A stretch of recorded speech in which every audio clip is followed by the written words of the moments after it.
বন্ধুরা, দ্য ইনপু 365 পক্ষে আমি সুকান্ত সকলকে জানাই আন্তরিক প্রীতি ও শুভেচ্ছা। আজ আমরা যে টপিকের উপর কথা বলছি সেটা হলো তফসিল জাতিকে নিয়ে।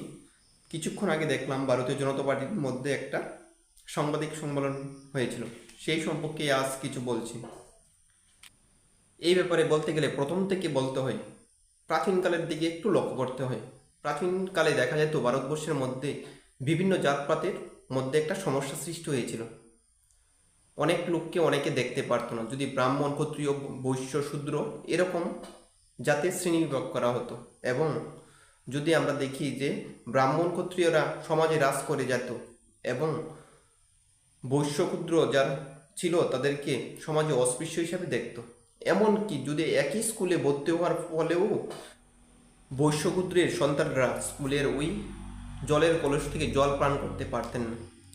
সমাজে একটা ভারসাম্যহীন সৃষ্টি হয়েছিল। তার থেকে রক্ষা করার জন্যই বাবা সাহেব ভীম সাহেব আম্বেদকর একটা সংশোধন আইন পাশ করেন এবং ভারতবর্ষের সংবিধান লিপিবদ্ধ করেন। ওখানের মধ্যে তপশিল জাতিদের একটা বেনিফিট দেওয়া হয়েছিল। তখন পর্যায়ে এটা একদম সঠিক ছিল, কিন্তু কালের পর কাল পরিবর্তনের ফলে দিন দিন পরিবর্তন হচ্ছে এবং কিন্তু ভারতবর্ষের যে সংবিধানটা ওটার আর কিছুই পরিবর্তন করা হচ্ছে না। পরিবর্তন করার চেষ্টা করলেই এখানে পলিটিক্যাল ইস্যু এনে এটা বাধা সৃষ্টি করা হয় এবং সবাই রাজনৈতিক ফায়দা নেওয়ার চেষ্টা করে এবং বিভিন্ন নেতারা ভোটের ব্যাংক কালেকশন ধরে রাখার জন্য এটা আর পরিবর্তন করা হচ্ছে না। কিন্তু এখন বর্তমান সমাজে এরকম একটা পরিস্থিতি সৃষ্টি হয়েছে, দেখা যাচ্ছে যে যারা তপশিল জাতির সীমার নিচে ছিল তারাই এখন সমাজের মধ্যে রাজ করে চলছে। এরকমও দেখা যায় যে জেনারেল কাস্টের সবগুলি সিটেই প্রায় 60% সিটেই আমরা বলতে পারি যে তপশিল জাতির লোকেরা দখল করে ফেলছে। এরকম পরিস্থিতিতে ভারতবর্ষ এখন চলছে।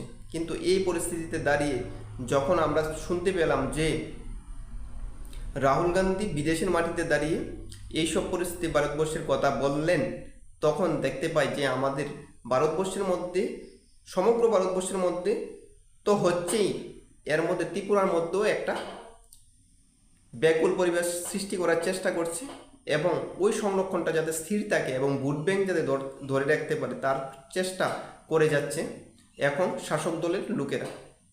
এই জন্য আমি একদম এর তীব্র প্রতিবাদ জানাই। এটা অ্যাকচুয়ালি সঠিক করার দরকার ছিল। এখন আপনারা বলতে পারেন যে তাহলে কি যারা তপশিল জাতির লোক তারা কি সকলেই উন্নত হয়ে গেছে?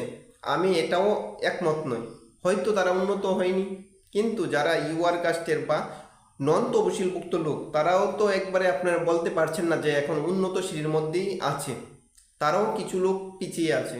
সেই ব্যাপারেও আমাদের লক্ষ্য রাখতে হবে।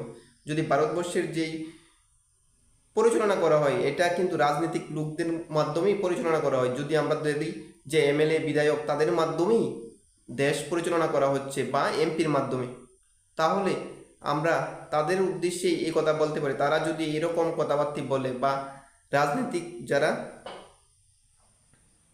প্রেক্ষাপটের মধ্যে আছেন এবং উচ্চ শ্রেণীর মধ্যে আছেন তারা যদি এইসব নিয়ে কথাবার্তা বলে, তাহলে তো একটা সঠিক দৃষ্টান্তমূলক জায়গায় পৌঁছতে হবে। তাহলে ওই জায়গার মধ্যে পৌঁছার জন্য কি করতে হবে সেই ব্যাপারে আমাদের ভাবতে হবে। এটা বাবার কোনো চিন্তা ভাবনাই করছে না, কিন্তু ভোট ব্যাংক ধরে রাখার জন্য তপশিল জাতির শ্রেণীদের লোকদের থেকে যাতে ভোট ব্যাংকটা ধরে রাখা যায় তার জন্য তারা বিভিন্ন প্রতিবাদ করছেন। এর বিরুদ্ধে এটা সঠিক নয়, তপশিল জাতিদের ওই ফেসিলিটিগুলি দিতে হবে, কোটা সংরক্ষণের প্রসেসটা ধরে রাখতে হবে, এসব নিয়ে আন্দোলন আজকাল করছেন। আপনারা আজ বুঝতেই পারছেন ভারতবর্ষ আজ কোন জায়গায় গিয়ে বুঝেছে। আমি প্রথমেই বলেছিলাম যে তপশিল জাতির লোকরা সকলেই যে উন্নত শ্রেণীতে পৌঁছে গেছে এরকম নয়। তাহলে আমাদের তো একটা করতে পারি, যেমন ইডাব্লিউ ক্লাস আমরা একটা কোটা সংরক্ষণ প্রসেস তৈরি করতে পারি। ভারতবর্ষের মধ্যে এই সংরক্ষণ কোটাটা আছে, কিন্তু এটাই তো আমরা ধরে রাখলে পারি। কেন আমরা এক জাতির এক দেশ বিবিধের মাঝে মিলন মহান আমরা ভারতবর্ষকে আমরা জানি, তাহলে এখানে কেন বিভিন্ন ভাগে ভাগ করার দরকার আছে? এই ব্যাপারে আপনারা দেখবেন, অবশ্যই ফলো করবেন এবং পরবর্তী স্টেপে আমরা আরেকটা ভিডিও তৈরি করব, সেই ব্যাপারে আমাদেরকে ভেঙে ভেঙে বুঝিয়ে বলবো কেন এখন আর সংরক্ষণের প্রয়োজন নেই।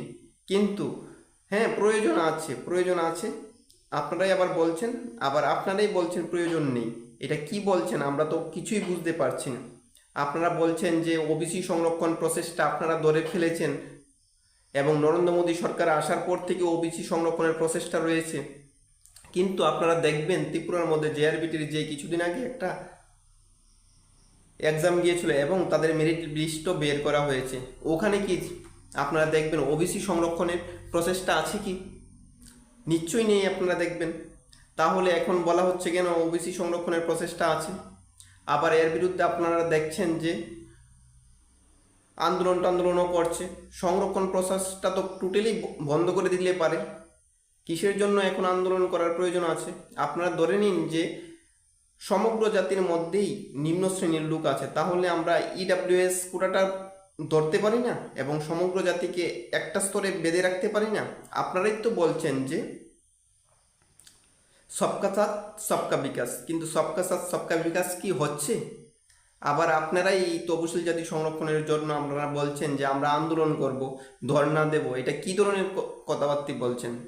অবশ্যই আমার সাথে যদি একমত হন আমার চ্যানেলকে সাবস্ক্রাইব করবেন এবং পরবর্তীতে আমরা এই ব্যাপারে বলবো। আজ আর বেশি কিছু বলি না, রাত্র হয়ে গিয়েছে। শুভ রাত্রি। Thank you.